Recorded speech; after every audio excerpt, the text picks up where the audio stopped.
Good morning. We are live this morning. However, for our guest, it's afternoon because our guest, Lisa, is joining us all the way from Spain. And when you hear her speak, you're going to say, "Are you sure Spain, Kamara?" Because she has an Australian accent, because she is Australian.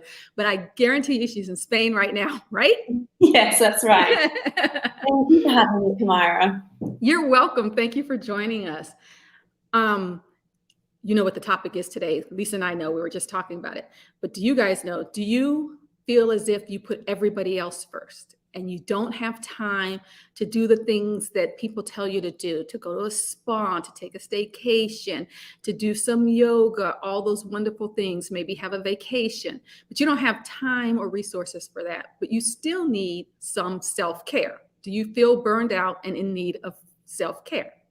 If you answered yes to any of that, this is the place where you need to be. And Lisa is the woman who's going to help us. She's going to talk to us about creating realistic, practical self-care moments. So not 10-day vacations, although if you can do that, do it, and then let us see the pictures. Yeah. Lisa is with me live on Tuesday at 10:30 a.m. Eastern Time. She will be answering your questions. So if you have any questions or comments, please put them in the comment section. I'll be looking for those and she'll address them live. And if you are watching a replay of this, thank you. And feel free to put your questions or comments in the box and dialogue with somebody else in the group, but Lisa will not be here to dialogue with you. Hi, Lisa. Thank you for joining us. My pleasure. And I'm here to talk about something very near and dear to my heart and is so important for all caregivers out there, and that is self-care. And so the reason why this is something that is important for parents is because we give so much of ourselves. We put our children first, our partner perhaps our job outside of the house is really demanding as well. And so we're so depleted. And it's so easy to end up in that situation. And what I think we need to acknowledge is that this is something that is very, very common, where we end up feeling depleted, maybe not burnt out, but we are feeling run down when we wake up. Perhaps we're low on energy. Perhaps it's just like, can I have 10 more minutes in bed because the day seems overwhelming? And there are probably people listening that are nodding, yeah, because we are in a pandemic. This is not a normal year. This is going into a third year of a very unusual period of time. So no matter how great we are at understanding self-care and the importance, we're probably really letting the taking care of ourselves go because everything else just seems so much more important. So self-care is about making an intentional decision to prioritize your health and your well-being. And unlike all the marketing materials out there, a 5-star vacation for 7 days on an exotic island is incredible, but we don't have the resources. We don't have the money. Perhaps we don't even have the time that we could take off from the job. So then we're bombarded with yoga retreats. Then we're told we need to go and get our nails done, or perhaps we need to go and play a structured sport each week. But how? Thinking about it makes us feel overwhelmed. But the great news is we can do little things each day. So for example, you can make a choice each day when you wake up to check your phone and scroll social media, or you can make a choice to lay there and actually close your eyes for an extra 10 minutes and practice some deep breaths. Taking a moment to feel your body relaxing, get your mind set for the day. Or you could do another exercise, which might be, okay, I'm going to write down my to-do list today. Not everything that comes to mind, but just the things that you must get done that particular day in order for you to feel like that day is a success, that you're productive. Because in a world that we live in, it's all about time optimization. Every second counts, but everything that we're told in that optimization of our day is all geared towards success in your job, making sure that your children are not just the basics, fed and are sent off to school and they're loved and so on, but it's like, are you cooking them organic food? Are you? There's so many things, and you're just like, take a deep breath. And it's about taking those moments at the beginning of the day to think about what is the most important. And then once you are ready and your children are out the door at school, perhaps they're off at university, whatever it might be, and you start your work day, it's about thinking, am I going to have my lunch at my desk today? Or can I use that 20 minutes more wisely and perhaps make sure I sit out on the porch at my office or whatever it might be and actually eat my lunch having some fresh air? These slight little changes can make a real positive impact in that particular moment because you made a choice to try and make your environment a lot calmer. It's about nourishing your body with lunch as opposed to eating lunch and then leaning over the keyboard with a really poor posture and spilling perhaps your coffee and then creating more of a disaster and stress for yourself. And so it's about things that you already do every single day, like eat lunch or drink coffee or even make a cup of tea if you're a tea drinker like Kamira. It's about focusing your time and your energy on that task in that moment. Because the issue begins when we start dividing our attention between multiple tasks. Something as simple as making a cup of tea, I bet there are people listening that are like, well, that is the time that I quickly check my email here, or I need to run off and I need to make sure that I've got groceries, so I quickly run out and speak to whoever to help me with that. And if we just use those 1 or 2 minutes to be there in the moment and process, how am I feeling right now? But why am I feeling this way? And then the question, what can I do to make myself feel better? Because there is not somebody out there that has the answers for you. You are in control of your life. You are your responsibility. And you're the only person that can figure out what it is that is causing you to feel low in energy or to feel stressed. And you are the person that knows yourself best. What can I do to make myself feel less stressed?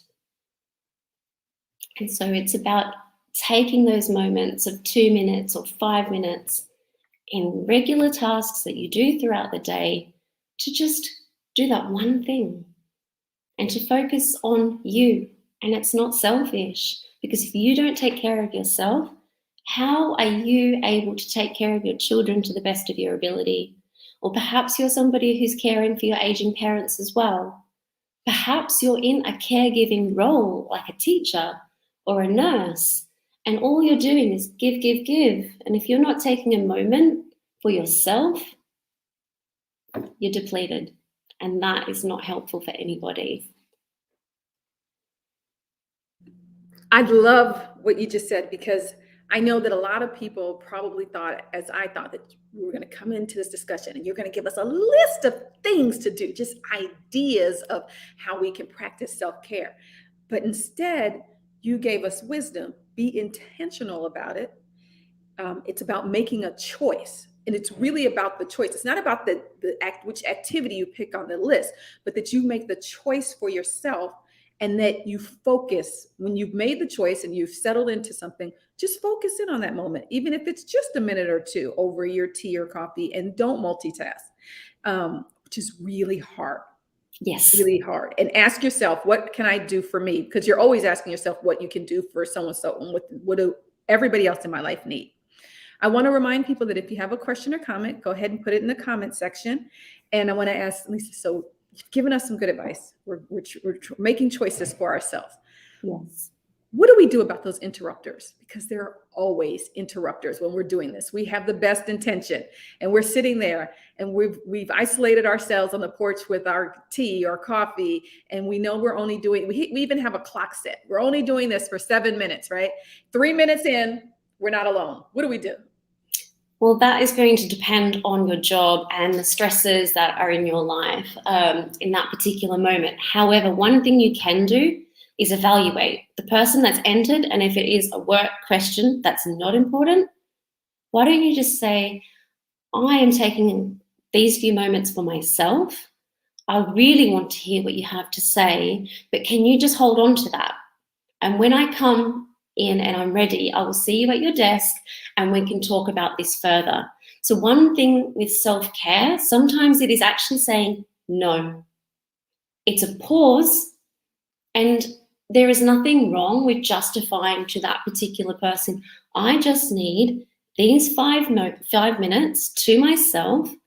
And when I am feeling a lot more confident, I'm in a better headspace, we'll be able to tackle that problem a lot better, efficiently, and we'll actually problem solve. There'll be a resolution that perhaps would not have happened in a really short window of time if you haven't had time to kind of center yourself.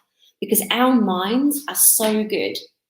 It's all up here and our minds are constantly racing. We think we're thinking about one thing, but we're not. We go off on tangents. And that's the crazy thing. If we don't take time to just sit with thoughts and feelings, then there's just so much extra busyness and things seem to go faster and faster. It's like this spinning cycle, like a cyclone. Where do you get off?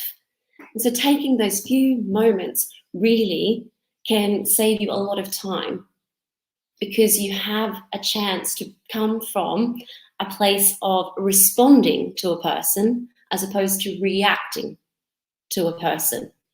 And it's the same in parenting, right? Doesn't matter the age of your child, or perhaps it's a young adult. If you come from a place of calm and you can respond, you are going to have a much better interaction than you are if you're coming from a place of reacting. It can be quite a volatile situation.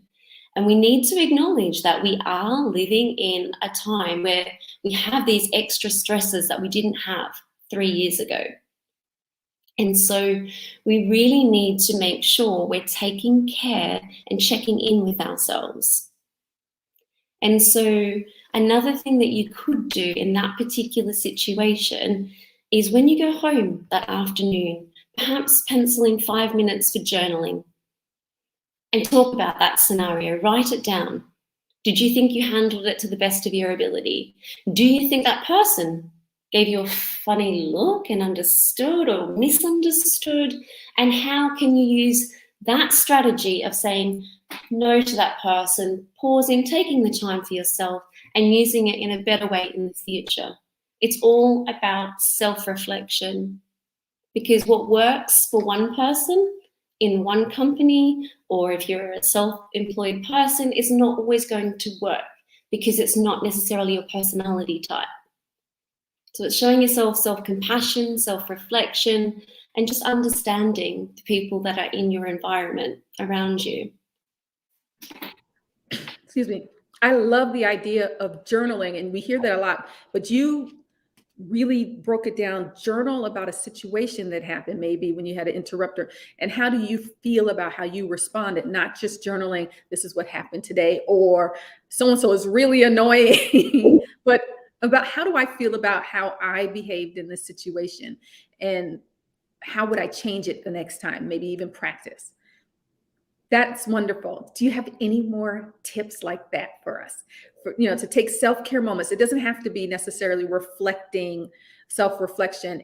It can be something as simple as you said, have your lunch outside for 20 minutes, which is reasonable, not even the whole hour for those who have it.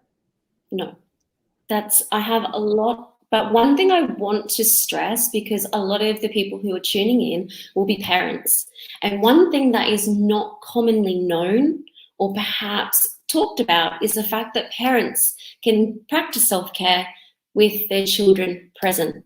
Self-care is not about children away, you alone, or you with a friend or a partner.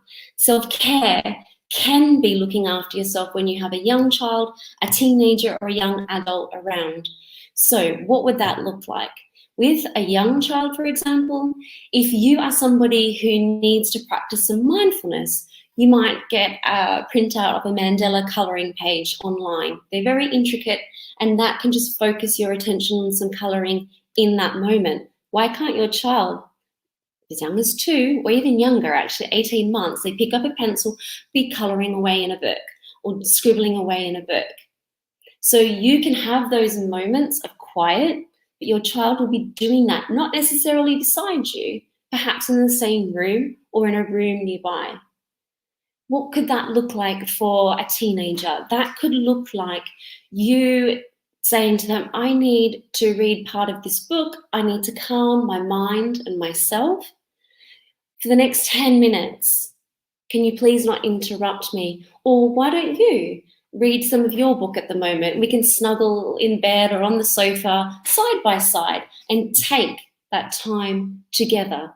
Because in that way, if you practice some self-care with children present, you're modeling that behavior. What a gift that we can give to young children that grow into adults that become parents or grandparents themselves later on. The gift of you matter, about how you can take care of yourself, how your mental health and well-being is a priority. Don't feel guilty for it. And so that is something that I think I'd love for parents to take away from this, is that you don't have to do self-care as a separate activity, not all the time with them, but it doesn't always have to be separate from your child. I like the example you gave, the coloring, because coloring is all ages. It's just that the books change, right? Instead of fire trucks, you're doing mosaics or something. So don't discount that. And also don't discount the reading together. I know a lot of parents are like, my teen would never. You'd be surprised. I started with my teen, we call them boho moments. And we were being bohemian. And I would literally, like, I was just at my wit's end and I was like, grab a book, we're gonna go boho. And we would go to a coffee shop and sit and read and pretend we were being bohemian. But then he started to do it on his own when he was old enough to walk to a local shop. And I started doing it with his friend. He had a cousin over and they were just driving me crazy. I was like, okay, we're going to go boho. And the cousin was like, what are you talking about? They were bouncing off the walls and I was not in the mood for it. And I took them to the coffee shop and we all did that. I'm like, pick out a book. Cause you know, if you didn't bring a book from school, pick out another one. And he went and we all sat for however long, you know, it may be 10 minutes in the beginning and then you'll work your way up to an hour. And his mother called me a few days later and said, my son took a book and walked out the house to a coffee shop. She's like, thank you. He has never done that. So we just started doing it with other kids. Now I tell that long story to say, don't discount it, because I would never have done that except I got the idea from watching other people. So we can model self-care, and all of these children now do these things on their own, right? Yeah. And they're the better for it because they didn't have to learn late like we did. Exactly. It wasn't something that was discussed when I was a child. It wasn't something that was important in the world as we know it 20, 30, 40 years ago. Whereas now, with all the technology and the exposure children have to information a lot earlier, the stresses that parents have from jobs and cost of living and so on, we feel a lot more stress. And so we're having to, by force, have to focus on ourselves and learn these strategies, because if we don't, we burn out and then we are not ourselves, and it's a long road to recovery with medical professional advice. What we're discussing today is not professional medical advice. This is what you can do to prevent burnout. These are things that you can do to take care of yourself. But anybody who is beyond that point, who is already in a state of deep depression, severe anxiety, please reach out to a medical provider that can help you on your individual journey. Great advice, great advice. And you know, some of us who grew up maybe in difficult households, it's probably because our parents didn't have the opportunity, because it wasn't valued or spoken of, to do these things. They were considered selfish if they did these things. So it's not that our lives are so much different, but we now have the opportunity to practice these things. So we should use the opportunity, whether you like scented candles or taking walks, or if you can take that vacation, tag me in the pictures. I'd love to see it. Whatever it is, whatever it is you can do. One other thing is we tend to look at people who can afford these luxurious vacations as practicing self-care. But in reality, a lot of the time, some of these people are actually just having a glamorous working holiday. They're not in a position themselves to completely detach from work. They're constantly perhaps laying on the beach, beautiful location, but checking emails on their phone. Perhaps there's somebody that is taking work calls and so on. So it's a working holiday as opposed to 100% self-care, enjoying vacation, family time, or whatever it might be. The grass always looks greener on the other side, but sometimes we have to remind ourselves, we're going to look at myself, my family, the resources I have, and focus on that. Things you can do are putting on your favorite song and dancing like nobody is watching, and doing that in your kitchen. Or if you are completely tone deaf like me, belting out the lyrics to your song and really hoping no one is around listening. Because the singing, the movement, it really does help you relax. It's the repetitiveness and the familiarity that makes us feel calm and connected to ourselves and the things that we really enjoy doing. They're the things that actually make the most impact on you and your self-care journey. I have a girlfriend who has an incredibly stressful job. She's a prosecutor, but not just a prosecutor. She prosecutes cases that you don't want to hear about. And one of the things that she does, whether she's working at home or sometimes in the office, she does what you do. She has a dance break. Yeah. And she's incorporated with staff too sometimes, but sometimes she just does it. I need a dance break. And she does very important work that we are grateful for, but she needs to take care of herself. Yes. And that's a simple thing. It doesn't cost any money. No. And that is something that's really important. It doesn't matter who you are. Self-care is for everybody. There are psychologists out there of all different descriptions that actually speak to a psychologist because they need that outlet too. And there is no shame in that. And as you said, like your friend, the prosecutor, they also practice self-care moments. And it can be those silly things that you don't have to be great at, but you actually enjoy, because play is not just for children, it's for adults as well. It's bringing out the playfulness and the silliness. It's about allowing yourself to sing, dance, kick a football around in the park with your friends, just being you and expressing who you are gives you so much joy and compassion for yourself. And that kicks you off on the journey to the best self-care possible. Do not go into debt for your self-care, because then it's stressful. It is not self-care. It is stressful. If you cannot afford the vacation or whatever, do not do that. That's why we're talking about these. Don't do that. Don't do that. We jumped right in, and I didn't give Lisa a chance to introduce herself, tell us a little bit about herself and her work. And I know that she's an author, so I would love for her to share some information about that. Okay, so I'm Lisa Forsythe. I live in Spain with my husband and my 3.5-year-old. I've been in the teaching profession for over 17 years, caregiving, give. And I became an author in March last year, so March 2021. And my book was called Simple Activities for Toddlers, a practical play-at-home handbook for parents. So it's a holistic approach for parents to develop their child. So not just literacy and numeracy, but also their creative outlet. It's about teaching them about emotions and trying to set them up for a journey of being in touch with who they are. It's about being socially responsible, using recyclables and things that you have at home. And the way I connected with Kamira was actually through my second project, we are co-authors of a book called The Parenting Odyssey that came out early December.